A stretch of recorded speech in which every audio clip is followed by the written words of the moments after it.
An essential piece of equipment in rural areas, even going back to the late 1800s, was the farm tractor. Many of those tractors have made their way into farm tractor collections nationwide. The Monitor's Rick Treptow tells us about one of the oldest and best preserved Ford collections in the Southeast, about 40 miles from the Georgia coast.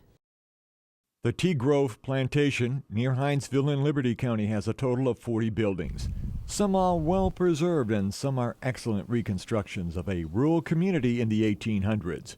Now, many newer buildings house a collection of 300 antique tractors and 125 cars.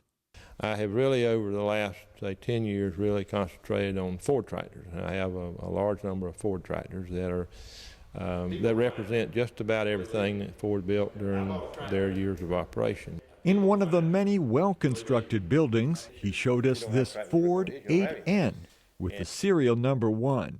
The engraved number meant it was the first one Ford produced. The production of it on a formal basis began in '47, but the development of it began as far back as 1945, and it's one of our prides, yes.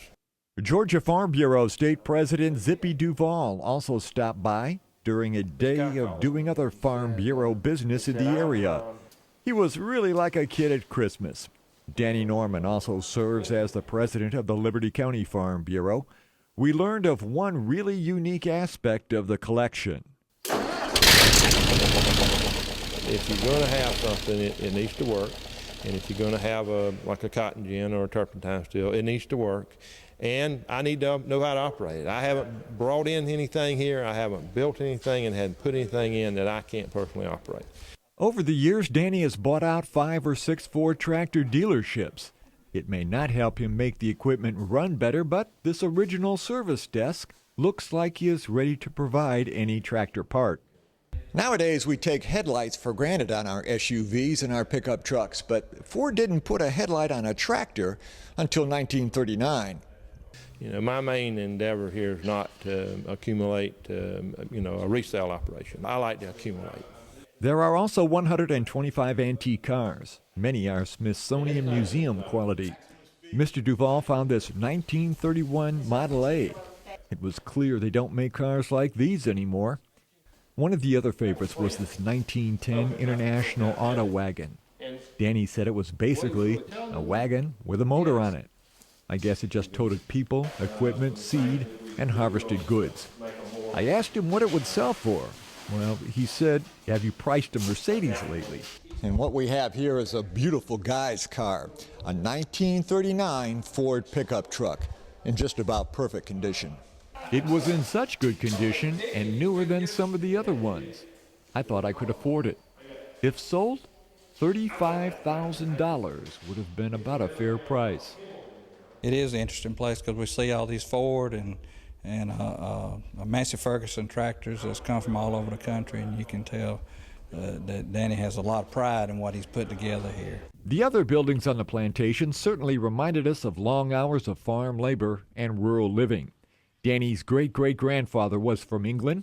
He quickly learned he was a better lawyer than a tea producer.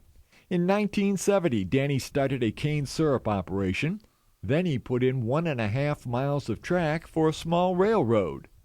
If you had something like a train, there was a lot of other things you ought to have. So I really began then to try to replicate all of the types of industry, agricultural related, as well as others that were within this, within our area here. We put in a turpentine still. Then I decided, well, if you're going to have turpentine, you need to have a cotton gin. So I found a turn-of-the-century cotton gin. And then, of course, we have sawmills, we have grits mills.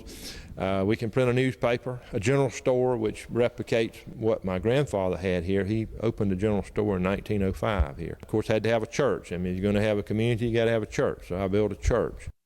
From there, Danny Norman built other shops and a train depot. An acquired fire pole prompted the fire station. Good friends who helped construct and maintain the town have all become older. Some have died. Trove Plantation will stay in a trust for his granddaughters, who each already have an antique car. Maybe they'll carry on their grandfather's passion.